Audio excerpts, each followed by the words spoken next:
How's it going, everyone? Welcome back to Fireside Yankees with Alex and Ryan. We're talking about first base solutions today for this Yankee team. Now, we know they let Anthony Rizzo depart. They declined his club option. $17 million would have gone against the luxury tax if they would have kept him. So you get a nice chunk of change there. And the first name that pops into my head, Ryan, you talked about him a couple days ago, is Christian Walker of the Diamondbacks. He's a free agent. They offered him the $21 million qualifying offer. He's probably going to reject that. Obviously, he can get a long-term deal elsewhere. A 3-year, $60 million deal, I think, would be a sweet spot for the Yankees. Maybe, preferably, if you could build an out into the second year, after the second year of that contract when he's 35, that probably makes the most sense. But we're going to break down 3 different players, including Walker, what kind of situation they would fit, and what the Yankees would have to do for each one of these guys to kind of fit their equation and fit what they're doing this offseason. Of course, Juan Soto is the priority. People are saying $630 million is like the projected salary.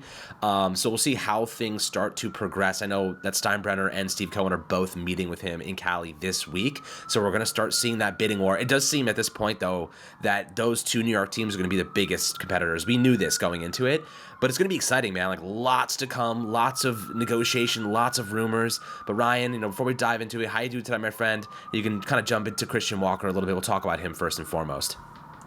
Yeah, I'm doing well. Just here recording in this beautiful school library, study room. Shout out my school. I don't think I should disclose that, even though I'm pretty sure it's on my Twitter. Anywho, let's talk about Christian Walker, because we already had a rumor from Bob Nightingale, and I feel like this is the first serious rumor we got about the Yankees outside of course, their pursuit of Juan Soto, which I think is just kind of assumed. That goes without mention. I don't think I have to mention that the Yankees are aggressively pursuing or a reunion, a long-term union with Juan Soto.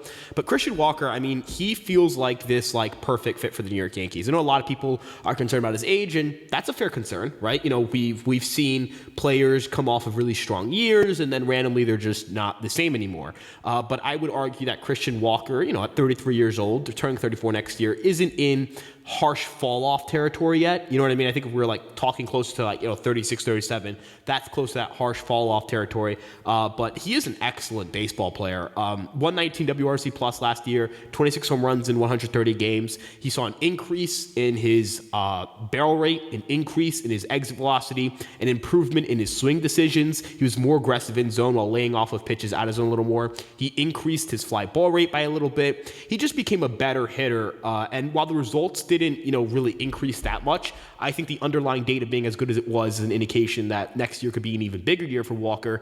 And the other thing that he brings to the table is he is by far the best defensive first baseman in baseball. There is no one within 15 outs above average, 15 defensive runs saved, or 15 fielding run value of Walker at first base over the last 3 seasons. That's insane. He's doubling people up. Like the second best first baseman in terms of defensive runs saved has half of the defensive runs saved that Walker has over that time span. This is an elite defensive ball player.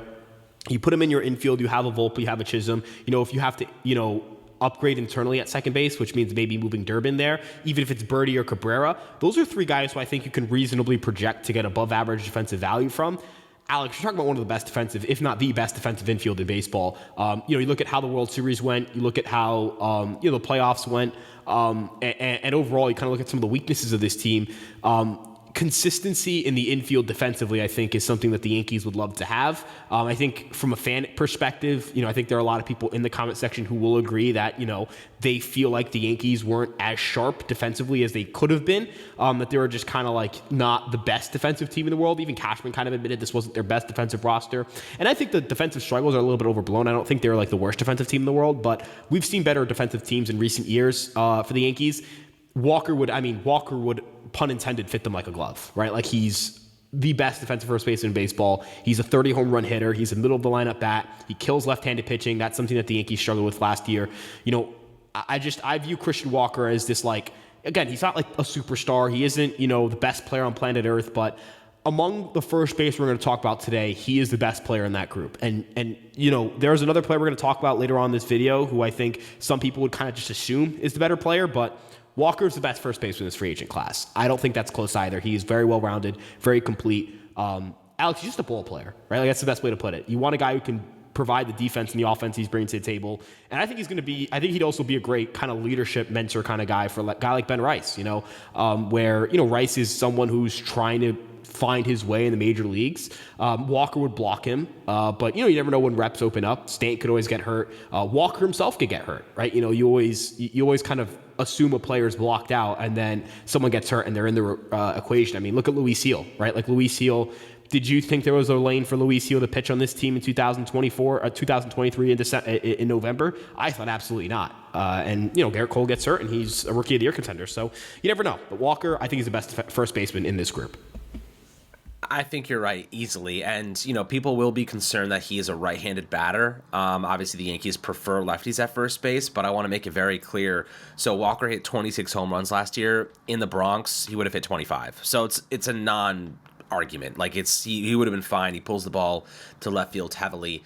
But as you said, this Yankee team, I mean, the Dodgers put us on blast. They basically said, we are a bad defensive team. Put the ball in play. Let them make mistakes.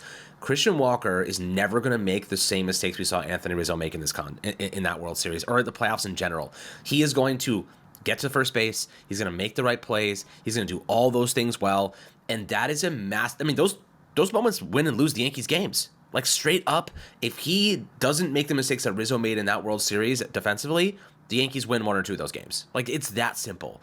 It's that marginal of a game. Like, just one moment can define the outcome of a contest. And Walker will not be the reason you lose games defensively. And I think that is something the Yankees are trying to improve upon. And I also think the Yankees can afford him, right? They're basically just taking the $17 million option they would have paid Rizzo. It was $20 million salary, but a $17 against the luxury tax. And you can literally just take that money and move it over, right? It's a swap. And the best part about it, maybe it's a little bit more, obviously. It could be a couple million more, but it's not that big of a deal. The difference is you're getting 40% more offensive value in terms of WRC plus compared to Rizzo from Walker. You're getting astronomical better defense, and a guy who's, he is 33, but I would also like to mention that he has 3 straight seasons with a minimum of 26 homers, a high of 36 back in 22. He has 119 WRC plus in 2 consecutive years. His on-base percentage is nothing crazy, but we'll take a 33% on-base percentage. It's serviceable. It's fine. He walks at, near double digits every year. This is not a player that's going to walk in and suck for you. He is going to be a productive piece to your lineup. And the thing about Rizzo was he was hitting in the middle of the lineup during the playoffs, and during the season he was horrible for the most part. Like, he was just bad. No power, no slugging. His ability to run the bases was next to nothing. Now, I'm not going to sit here and act like Walker is like a ridiculous athlete, but I think he can move a little bit better than Rizzo. And this is a contract for contract swap almost, maybe a couple million in favor of Walker here. But I agree with you. Defensively, it's not even a conversation. Offensively, not even in the same realm. They need to go make this move. Like, there are other options on this list we're going to talk about. One of them is going to be a lot more expensive. One of them is going to be a lot cheaper. But the middle ground is Christian Walker. A lot of teams are going to be pursuing his talent. But the Yankees learned a valuable lesson during the World Series. Our first base position was a liability. He could not hit for power. He could not do much defensively. He could not move. He could not run the bases. Sure, he's a great locker room guy, but locker room speeches don't win you games. What you do on the field wins you games. And Walker's going to inspire that lineup. He's going to do tremendous things defensively. He's going to lock down a position, and he's played a minimum of 130 games in 3 consecutive years with a high of 160. This is a guy that also manages to stay healthy, knock on wood. So I think that this is a perfect fit for the Yankees. Yeah, it's not a left-handed bat, but it's a veteran, as you said, could help Ben Rice develop. He is tremendous on both sides of the ball. He's been consistent. And he's the same price tag as Rizzo almost. So you're basically just getting a better player for the same price. Logically, that makes a lot of sense. So if I'm the Yankees, even if I'm getting Juan Soto, I'm going out and I'm getting a guy like Christian Walker. Maybe I'm trading somebody to offload a little bit of salary. Who knows? You could do other things. But let's talk about the next option. We'll go with the cheaper option before we go blockbuster here, Ryan. Let's talk about Carlos Santana. Now, tell me why Carlos Santana is a good fit for this team, why he would be a solid option for the Yankees defensive. I think he just won a Gold Glove. So, there is a lot of value for a player who's going to make probably 25 to 30% of what Walker's going to make in free agency, so a much cheaper alternative, but a solid player nonetheless. Tell me what you think about Santana, the probability that he may be a solution for the Yankees. Yeah, so I mean, you're not looking at Carlos Santana as like a 3 or 4 hitter for a World Series contender, but that's fine, right? I think the Yankees, where they're at first base, they got the worst production you could possibly get at first base. It was one of the worst seasons for a Yankee team at first base in the history of the franchise. Santana had a 114 WRC plus this past year. He has a swing that I think just plays very well for Yankee Stadium. His ability to impart damage on contact is still there. He actually recorded the highest exit velocity in a batted ball his entire career this year at 113.6 miles per hour. So, Unk still got it. You know what I mean? He still got it. Theo Santana still has it, folks. He hit 23 home runs last year, 26 doubles. Again, you're going to project his WRC plus of 114 to go down in his age 39 season, but he is a marvelous defensive first baseman. He's a spectacular defensive first baseman. Kind of the weird thing here, Alex, he is roughly a league average base runner. He is super slow, don't get me wrong, but he is not like a double play machine, and that's because he only had a 38.7% ground ball rate. Lots of fly balls, lots of damage contact, awesome swing decisions. Struck out just 16.7% of the time, walked 10.9% of the time. He's kind of, to me, like the perfect 6-hitter on a team, right? Like, he's a switch hitter. He really kills left-handed pitching. He slugged over 500 against lefties. He's got the swing it's just built for the Bronx. He would hit 25 home runs instead of 23. 2 home runs may not seem like a lot, but if you exchange 2 flyouts for 2 home runs on a player's stat line, they might end up with like a 120 WRC plus. That's a huge boost to someone's OPS. Again, the swing is just built for the Bronx. It is. And projections have him at a 105 WRC plus and 20 home runs over 131 games. If you were to normalize that to like 150 games, we're probably talking closer to like 23 home runs. Alex, I would take a 105 WRC plus and 23 home runs at like $6 million with good defense from first base, like in a heartbeat. If you're signing Juan Soto, you need the supplementary bats around them to be strong. And this would, not preclude you from making other moves. Maybe you sign a Santana and then, you're able to sign an infielder or acquire an infielder who's making some money to boost your offense. Or maybe you swap a pitcher for a hitter and then you're able to, go out and acquire a pitcher to boost your rotation. Maybe you're able to boost your bullpen. It's about, all right, if you're talking about, all right, you just signed Juan Soto, spreading the wealth outside of Soto at that point may be a more viable strategy. Santana's just a solid player, right? Like, I'm not going to hype him up to be a star. I'm not going to hype him up to be, this unbelievable baseball player. Hell, I'm not even going to hype him up to put the numbers that he put up last year at Minnesota in his age 39 season, but solid play at like $5 to $6 million. Why not, right? If you can't get Walker, if you're a little scared of a multi-year commitment, there's that. And also, I talked about it with Walker a little bit. Carlos Santana would be he would objectively be an excellent mentor for Ben Rice.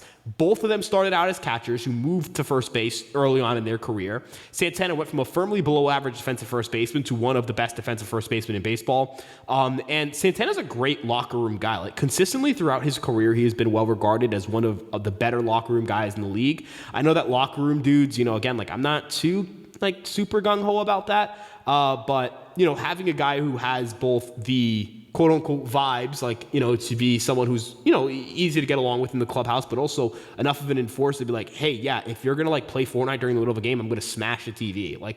That's the kind of stuff you need to have from a veteran. He's not going to be a multi-year commitment. And again, Alex, we're talking about a guy who I just think it's not going to cost much, and I think he should actually be a good mentor for Ben Rice. And Ben Rice hits righties well, Santana hits lefties well. If Santana really slips next year, you can just platoon the two and probably get enough production from first base to get you to the trade deadline. Absolutely. Yeah, he is 38, as you mentioned. This is a very, very cheap, older talent, and you're going to be getting exactly what you pay for here. He's coming off what feels like kind of a last hurrah type of season with the Twins. I mean, the 114 WRC plus is his highest since 2019 with Cleveland when he was 33. Now, he did hit 23 home runs. The home runs are valuable. Rizzo hit 10 or some low number. The power is gone there. He still has a little bit of juice left in the tank. But I just think, from a defensive standpoint, also solid this past season. You can get better value than Rizzo was giving you from Carlos Santana at 39 years old at a fraction of the cost of what you were paying Rizzo, right? So, if you're the Yankees right now and you go out and get Juan Soto for $50 million per season, but we also need bullpen support. We have to replace Tommy Kahnle and we have to replace Clay Holmes. These are very expensive, production. That the numbers are going to be expensive to replicate. Now we know Luke Weaver is kind of this closer, so we do have a solution there. But this team is going to have to be very creative, finding more bullpen support because that's a lot of value to replicate. So, we'll see what they do in that regard. But, if they want to spend in the bullpen, they want to bring back Soto, Santana's going to be your next man up. He's going to be your next man up at first base in terms of a cheap option. Is going to hit 20-plus homers per season, and he can play a solid defensive game. But regression is probable. If we got 100 WRC plus from him, that's still 16% better than what Rizzo gave us during the regular season. So, from that perspective, you're still coming out on top. You're just not going to get astronomical production from Santana. So I think Walker's going to give you that level of production, where you're, assuming he doesn't take a big step in the wrong direction and regress. He's going to give you elite defense and 20% better than average offense. And that's, you can put a price tag on that. I mean, he's 33, so you're going to get him at a much cheaper deal than he would have if he was 28, obviously, which we're going to talk about another option in a second here that is younger and obviously is heading to free agency and would be one of those, blockbuster deals. This is a Soto pivot, most likely, if you're going to go in this direction, but I do like Santana, good option to have. I think that, listen, the Soto sweepstakes are going to drag on for quite a couple of months, in my opinion. I don't think it's going to be a quick thing. I think the Yankees need to go out and get, if they want Christian Walker, they got to go get him before they get Soto, right? They're going to have to sign him before they sign Soto. His market's not going to be affected by Soto either. The teams that are in on Juan Soto should also be able to sign Walker. It's not like Anthony Santander, for example, where he may wait to see which teams that were in on Soto miss out on Soto. Walker doesn't have to. Me and my loud mouth. Yeah. You're ruining it. Yeah. Yeah, I mean, are you going? You go ahead. No, I'm good. I'm good. Sorry. Okay. So, yeah, I mean, from the perspective of, if you're the Yankees and these other teams that are also in on Juan Soto need first base support, I mean, look, there will be competition for Walker. We know the Diamondbacks want him back. I've even seen the Mets being for the Nationals have also been involved. There are teams competing for him, so the Yankees got to be aggressive. Go get him if that's who they want. But if they lose out on Walker, they should go and get Santana the day after. That's their plan B pivot. Have an offer lined up for Santana. And, it's also in the best interest of him to wait because then he'll be the best option available. So, have an offer lined up for Santana. If we miss out on Walker, we get him second best thing. It's fine. He's better than Rizzo. We can live to see another day. Maybe you only need a 1-year deal to get him, to be quite honest with you, because he is 38. So, a 1-year deal is fine, more than enough. As you said, wait till the deadline. If he's not playing well, can reboot and see what you get elsewhere. Obviously, having a switch-hitting bat is solid as well. But let's talk about the guy that you just, ruined for us, Ryan, Pete Alonso. Let me just make it very clear. This is not what Ryan and I want. This is not what we want. We're going to play devil's advocate. We're going to play the positive, pros, cons type of game here. The pros for Pete Alonso is that he is a very good offensive player. 34 home runs this past season, 88 RBIs, which is actually low for him. He hit 46 homers in 23, 40 homers in 22. So, this is a guy who routinely puts up stupendous amount of power and home run numbers. Put him in Yankee Stadium, give him the Yankees kind of coaching staff. They may be able to help him in a couple ways that boost his numbers even further. Now his on-base percentages have been quite low over the past couple years. The slugging obviously quite high. This is a slow individual. This is a guy that's going to, hit the ball very, very hard. He's a good cleanup man if you're the Yankees. But, from perspective of Pete Alonso, horrible defensive player. Horrible. But from an offensive standpoint, obviously great.